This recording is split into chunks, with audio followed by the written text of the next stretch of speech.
ஆண்டவராய் இயேசு கிறிஸ்துவின் நாமத்தில் உங்களுக்கு எங்களுடைய அன்பின் வாழ்த்துக்கள்.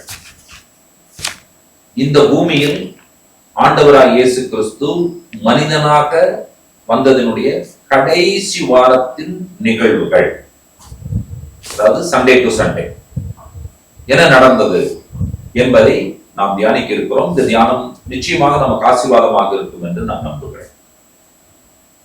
பூமியில் ஆண்டவராய் இயேசு கிறிஸ்துவினுடைய கடைசி வாரத்தினுடைய முதல் நாள் ஞாயிற்றுக்கிழமை. இந்த ஞாயிற்றுக்கிழமைக்கு நாம் கொடுக்கும் பெயர் பீஸ் சண்டே, சமாதான ஞாயிறு என்று சொல்லி நாம் அழைக்கிறோம். ஆண்டவராய் இயேசு கிறிஸ்து இந்த நாளில் தான் கழுதியின் மேல் பவனி வருகிறார், எருசலேமை நோக்கி போகிறார். எருசலேம் என்று சொல்லுகிற பெயரினுடைய அர்த்தம் தேவனுடைய சமாதானத்தின் நகரம், எருஷலாயிம் என்பதால் இவர் கழுதையின் மேல் பவனியாக போவார் என்பதை தீர்க்க தரிசனமாக சகரியா சொல்லி இருக்கிறார். சகரியாவின் புஸ்தகம் 9ஆம் அதிகாரம் 9வது வசனத்தையும் 10வது வசனத்தையும் வாசிக்க கேட்போம். சீயோன் குமாரத்தியே மிகவும் களிக்கூறு, எருசலேம் குமாரத்தியே கெம்பீரி.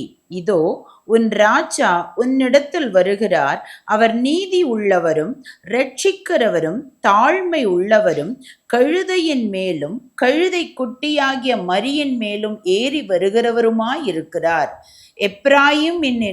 எப்ராயிமினின்று ரதங்களையும் எருசலேமினின்று குதிரைகளையும் அற்றுப்போக பண்ணுவேன், யுத்த வில்லும் இல்லாமற் போகும். அவர் ஜாதிகளுக்கு சமாதானம் கூறுவார்.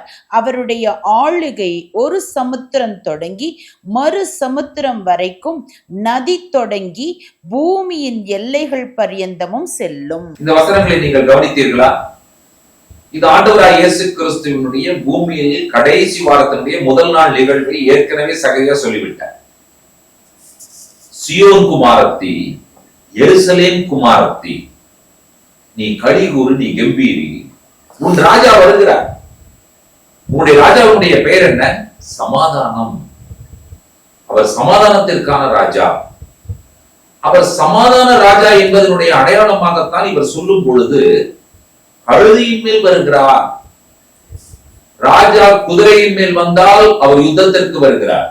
ராஜா கழுதையின் மேல் வந்தால் அவர் சமாதானத்திற்கு வருகிறார். நம்முடைய ஆண்டவராகிய இயேசு ராஜா, ராஜாதி ராஜா, ராஜாக்களுக்கெல்லாம் ராஜா. அவர் கழுதையின் மேல் வந்தார். முதல் முறையாக இந்த பூமியிலே சமாதானத்திற்காக வந்தார். பூமியிலே சமாதானம். உன்னதத்தில் இருக்கிற தேவனுக்கு மகிமை. பூமியிலே சமாதானம், மனுஷன் மேல் பிரியம் உண்டாயிருப்பதாக. இவருடைய பிறப்பிலே தூதர்கள் சொன்னார்களே, அந்த வார்த்தையை நீங்கள் நினைவு கூறுங்கள். இவர் சமாதானத்தின் ராஜாவாக கழுதையின் மேல் வருகிறார். சமாதானத்தை உங்களுக்காக வைத்து போகிறேன் என்று சொன்ன சமாதான ராஜா. என்னுடைய சமாதானத்தை உங்களுக்கு கொடுக்கிறேன். உயிர்த்தெழுந்ததற்கு பிறகு சீஷர்களை போய் பார்த்த பொழுது ஷலோம் அலைக்கும், உங்களுக்கு சமாதானம் என்று சொன்ன இந்த சமாதான ராஜா அவருடைய அந்த கடைசி வாரத்தினுடைய முதல் நாள் ஞாயிற்றுக்கிழமையில கழுதையின் மேல் வருகிறாரே என்கிற செய்தி யாருக்கு சொல்லப்படுகிறது? சீயோன் குமாரத்திக்கு, எருசலேமின் குமாரத்திக்கு. நீ களிகூற வேண்டும், கெம்பீரிக்க வேண்டும். காரணம் என்னவென்று சொன்னால், உனக்கு சமாதானத்தை சொல்வதற்காக வருகிறார். இந்த ஆண்டவராய் இயேசு கிறிஸ்து எருசலேமை பார்த்து என்ன சொன்னார்? உனக்கு கிடைத்த இந்த நாளில் ஆகிலும் உன் சமாதானத்திற்கு ஏற்றவைகளை நீ அணிந்திருந்தாயானால் உனக்கு நலமாயிருக்கும் என்று சொல்லி சொன்னாரே. யார் சமாதானம் என்று சொல்லுவர்? அவர்தான். உனக்கு கிடைத்த இந்த நாளில் ஆகிலும் நீ என்னை அறிந்திருப்பாயானால் உனக்கு நலமாயிருக்கும் என்று சொல்லி எருசலேமை பார்த்து சொன்னார். நம்முடைய மேசியாவாகிய ஆண்டவராய் இயேசு கிறிஸ்து கழுதையின் மேல் வருகிறார் என்று சொல்லிவிட்டு அடுத்து அவர் சொல்லுகிற சகரியாவுடைய வார்த்தையை கவனியுங்கள். அவர் சொல்ல வருகிற அந்த குறிப்பிட்ட வார்த்தைகளை உங்கள் முன்பாக வைக்கிறேன். ரதம், அடுத்தது குதிரை, மூன்றாவது யுத்த வில், அடுத்தபடியாக சமாதானம். இப்ப இவர் சொல்லுகிற வார்த்தைகளை கவருங்கள். எப்பிராயிமின் என்று ரதங்களையும் எருசலேமின் என்று குதிரைகளையும் அற்றுப்போக பண்ணுவேன், யுத்த வில்லும் இல்லாமல் போகும். ரதங்களை அற்றுப்போக பண்ணுவேன் என்று சொல்லும் பொழுது ஒரு யுத்தத்திற்கான ஒரு மிக முக்கிய வாகனம் இல்லாமல் போகும். Full stop. அடுத்தது, குதிரைகளை அற்றுப்போக பண்ணுவேன். யுத்தத்திற்கு பயன்படுத்தப்படும் குதிரைகள் இனி தேவையில்லை. மூன்றாவது, யுத்த வில்லும் இல்லாமல் போகும். இது என்னது? போரிடுவதற்கான வில் அல்லது அம்பு இனி தேவையில்லை. கடைசியாக அவர் சொல்லுகிறார், அவர் ஜாதிகளுக்கு சமாதானத்தை கூறுவார். ஜாதிகள் என்று சொல்லும் பொழுது நேஷன்ஸ், ஒவ்வொரு தேசங்கள் என்று சொல்லி சொல்லப்பட்டிருக்கிறது. எல்லா தேசங்களுக்கும் அவர் சமாதானத்தை கூறுவார் என்று சொல்லும் பொழுது அவரது செய்தி ஒப்புரவாக்குதலின் செய்தியாக இருக்கும். The message of reconciliation என்று சொல்லி சொல்வார்கள். அந்த செய்தி அவர் கூறுவார். பிதாவாகிய தேவனோடு நமக்கு ஒரு சமாதானம் உண்டாவதற்காகவே ஆண்டவராய் இயேசு கிறிஸ்து இந்த பூமியில் அவதரித்தார்.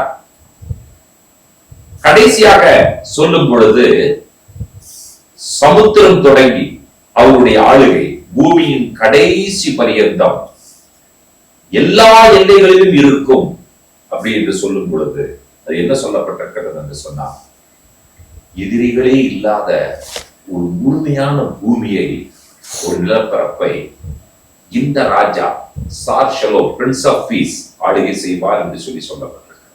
இந்த ஞாயிற்றுக்கிழமையிலே நாம் அறிந்து கொள்ள வேண்டிய அற்புதமான செய்தி, என் ராஜா, நான் சியோன் குமாரத்தி, நான் எருசலேம் குமாரத்தி. எனக்கு சொல்லப்படுகிற செய்தி என்னவென்றால், என்னுடைய ராஜா கழுதையின் மேல் வருகிறார், சமாதானத்திற்காக வருகிறார். என்னுடைய ராஜாவை நாம் பார்க்கும் பொழுது அவர் என்ன செய்வார்? ரதங்கள் இல்லாமல் பண்ணுவார், குதிரைகள் இல்லாமல் பண்ணுவார், யுத்த வில்லை இல்லாமல் செய்வார், எனக்கு சமாதானத்தை கூறுவார். அவருடைய சமாதானம் ஜாதிகளுக்கானது, தேசங்களுக்கானது. அவருடைய சமாதானம் முழுமையானது. இந்த பூமியிலே சமாதானமாய் வாழ்வதற்கான தேசங்கள் என்ன என்பதை கணக்கெடுப்பார்கள். 10வது லிஸ்ட்ல என்ன இருக்கு? டாப் 10 லிஸ்ட்ல இருக்கிற பீஸ்ஃபுல் கண்ட்ரீஸ் அப்படின்னு சொல்லி எடுப்பார்கள். அப்ப 10வது இடத்துல எந்த தேசம் இருக்கிறது? 9, 8, முதல் இடத்துல எந்த தேசம் இருக்கிறது என்று சொல்லி சொல்லுவார்கள். ஆனால் அங்கேயும் பாத்தீங்கன்னு சொன்னா எல்லா இடத்துலயும் சமாதானம் இருக்கா? எல்லா வீடுகளிலும் சமாதானம் இருக்கா? எல்லா மனிதர்களிடத்திலும் சமாதானம் இருக்கா? என்னுடைய ராஜாவாகிய ஆண்டவராகிய இயேசு கிறிஸ்து இந்த நாளில் தானே கழுதையின் பவனியாக வந்தார் என்பதை கொண்டாடி கொண்டிருக்கிறதான அற்புதமான வேளையிலே குருத்தோலைகளை ஏந்தி கொண்டாடுகிற அற்புதமான நம்முடைய நண்பர்கள், கிறிஸ்தவர்கள், விசுவாசிகள், ஊழியர்கள், பசுத்தவர்கள், திருச்சபை மக்கள், நாம் அறிக்கை செய்ய வேண்டிய விஷயம் என்னவென்று சொன்னால், என்னுடைய உள்ளத்திலும், என்னுடைய இல்லத்திலும், என்னுடைய வாழ்க்கையிலும் சமாதானத்தை கொடுக்கிற கர்த்தர் என்னுடைய வாழ்க்கையில போருக்கான ரதங்களை இல்லாமல் செய்வார், போருக்கான குதிரைகளை அற்றுப்போக பண்ணுவார், போராளுடைய ஆயுதங்களை இல்லாமல் செய்து விடுவார், எனக்கு சமாதானம் கொடுக்கிறார் என்று சொல்லி எருசலேம் குமாரத்தி ஆகிய சியோன் குமாரத்தி ஆகிய நீங்கள் நானும் கலிகூறுகிற ஒரு நாள், கலிகூறுகிற ஞாயிறு, இந்த ஞாயிறு சமாதான ஞாயிறாக உங்களுக்கும் எனக்கும் சொல்லப்படுகிறது. சமாதானம் நற்செய்தியாக சொல்லப்பட்ட இந்த நாளை கொண்டாடுகிற கிறிஸ்தவர்களாக நீங்களும் நானும் இருப்போம்.